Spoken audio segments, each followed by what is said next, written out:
perks of being a wallflower.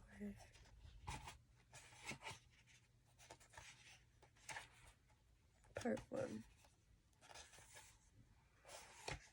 August 25th, 1991.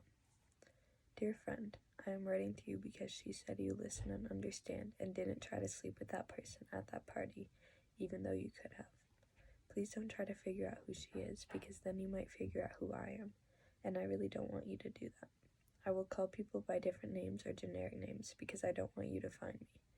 I didn't enclose a return address for the same reason. I mean nothing bad by this. Honest. I just need to know that someone out there listens and understands and doesn't try to sleep with people, even if they could have. I need to know that these people exist. I think you of all people would understand that, because I think you of all people are alive and appreciate what that means. At least I hope you do, because other people look to you for strength and friendship, and it's that simple. At least that's what I've heard. So, this is my life, and I want you to know that I am both happy and sad, and I'm still trying to figure out how that could be. I try to think of my family as a reason for me being this way, especially after my friend Michael stopped going to school one day last spring, and we heard Mr. Vaughn's voice on the loudspeaker. Boys and girls, I regret to inform you that one of our students has passed on. We will hold a memorial service for Michael Dobson during assembly this Friday. I don't know how news travels around school and why it is very often right. Maybe it was in the lunchroom. It's hard to remember, but Dave with the awkward glasses told us that Michael killed himself. His mom played bridge with one of Michael's neighbors and they heard the gunshot.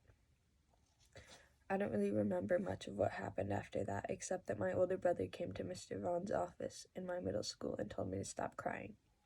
Then he put his arm on my shoulder and told me to get it out of my system before Dad came home. We then went to eat French fries at McDonald's, and he taught me how to play pinball. He even made a joke that because of me he got to skip an afternoon of school and asked me if I wanted to help him work on his camera. I guess I was pretty messy because he never let me work on his camera before. At the guidance counselor sessions, they asked the few of us who actually liked Michael to say a few words. I think they were afraid that some of us would try to kill ourselves or something because they looked very tense, and one of them kept touching his beard. Bridget, who was crazy, said that sometimes she thought about suicide when commercials came on during TV. She was sincere, and this puzzled the guidance counselors. Carl, who was nice to everyone, said that he felt very sad, but he could never kill himself because it is a sin. This one guidance counselor went through the whole group and finally came to me. What do you think, Charlie? What was so strange about this was the fact that I had never met this man because he was a specialist, and he knew my name even though I wasn't wearing a name tag like they do in open house. Well, I think that Michael was a nice guy, and I don't understand why he did it. As much as I feel sad, I think that not knowing is what really bothers me. I just reread that, and it doesn't sound like how I talk, especially in that office because I was crying still. I never did stop crying. The counselor said that he suspected that Michael had problems at home and didn't feel like he had anyone to talk to. That's maybe why he felt all alone and killed himself. The counselor said that he suspected...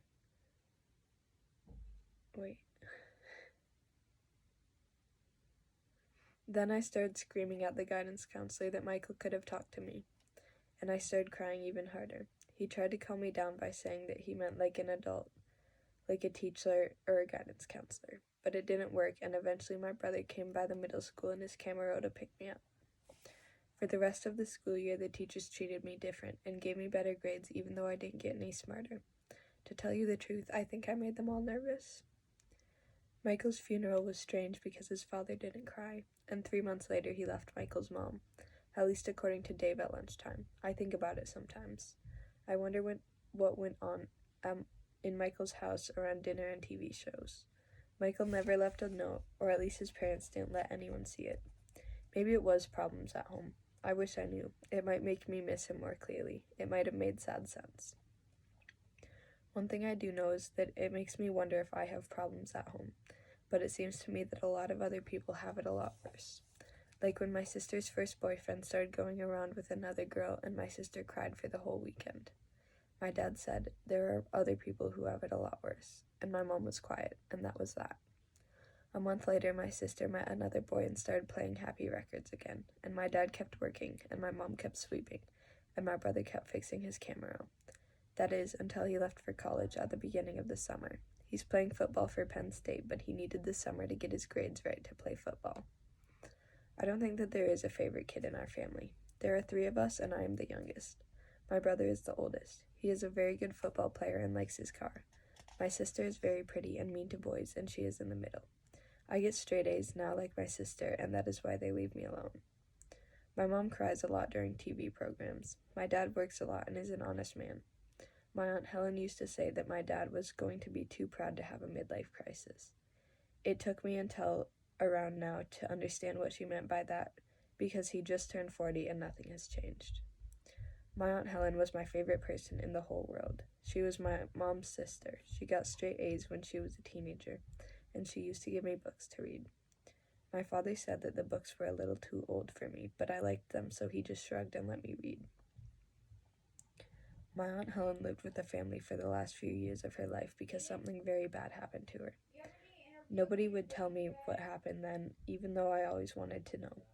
When I was around 7, I stopped asking about it because I kept asking like kids always do, and my Aunt Helen started crying very hard. That's when my dad slapped me, saying, "You're hurting your Aunt Helen's feelings." I didn't want to do that, so I stopped. Aunt Helen told my father not to hit me in front of her ever again, and my father said that this was his house and he would do what he wanted, and my mom was quiet, and so were my brother and sister. I don't remember much more than that because I started crying really hard, and after a while my dad had my mom take me to my room. It wasn't until much later that my mom had a few glasses of white wine and told me what happened to her sister. Some people really do have it a lot worse than I do. They really do.